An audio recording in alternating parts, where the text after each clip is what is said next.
Unang Samuel, Kabanata 11. Minsan, nasabi ni Saul sa anak niyang si Jonathan at sa kanyang mga tauhan ang balak niyang pagpatay kay David. Ngunit mahal ni Jonathan si David, kaya sinabi niya rito ang balak ng kanyang ama. Ang sabi niya, "Pinagbabalakan kang patayin ang aking ama. Bukas ng umaga, magtago ka sa isang lihim na lugar. Yayayain ko naman ang aking ama sa may pinagtataguan mo at kakausapin ko tungkol sa iyo. Pagkatapos namin mag-usap, sasabihin ko agad sa iyo ang anumang sasabihin niya." Kinausap nga ni Jonathan ang kanyang ama tungkol kay David. "Ama, huwag po sana ninyong gawan ng masama si David, sapagkat wala naman siyang ginagawang masama sa inyo. Sa halip, malaki nga ang pakinabang ninyo sa kanya. Itinaya niya ang kanyang buhay nang harapin niya si Goliath, at niloob naman ni Yahweh na magtagumpay siya para sa Israel. Alam ninyo ito at inyo pang ipinagdiwang. Bakit ninyo gustong patayin ang isang taong walang kasalanan? Bakit ninyo gustong patayin si David nang wala namang sapat na dahilan?" Dahil dito, nagbago ng isip si Saul. Sinabi niya, "Saksi si Yahweh, ang Diyos na buhay. Hindi ko na siya papatayin." Ang sagot na ito ng hari ay sinabi naman ni Jonathan kay David. Isinama pa siya ni Jonathan sa hari at tulad ng dati, pinaglingkuran niya ito. Muling nagkaroon ng labanan ang mga Israelita at mga Filisteo. Sinalakay ni David ang mga Filisteo at natalo niya ang mga ito, kaya ang mga natirang buhay ay nagsitakas. Minsan, muling nilukuban si Saul ng isang masamang espiritu mula kay Yahweh. Nakaupo si Saul noon at hawak ang kanyang sibat, samantalang si David ay tumutugtog ng alpa. Walang ano-ano'y sinibat niya si David, ngunit nakailag ito at ang sibat ay tumusok sa dingding. Dahil dito, patakbong tumakas si David. Kinagabihan, pinabantayan ni Saul ang bahay ni David dahil balak niyang patayin ito kinabukasan.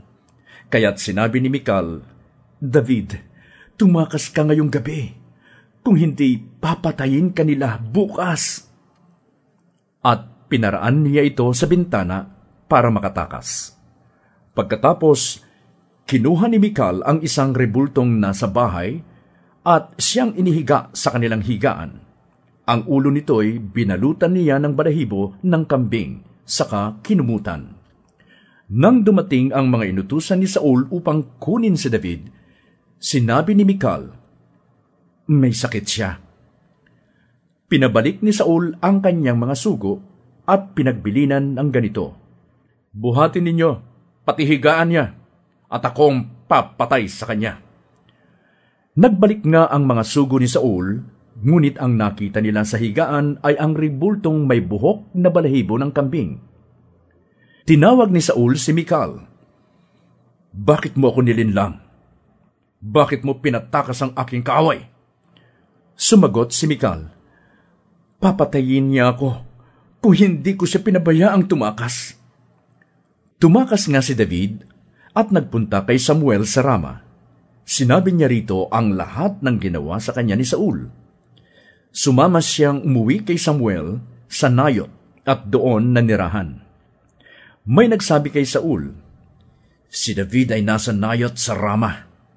Muling nagsugo ito ng mga tauhan upang hulihin si David.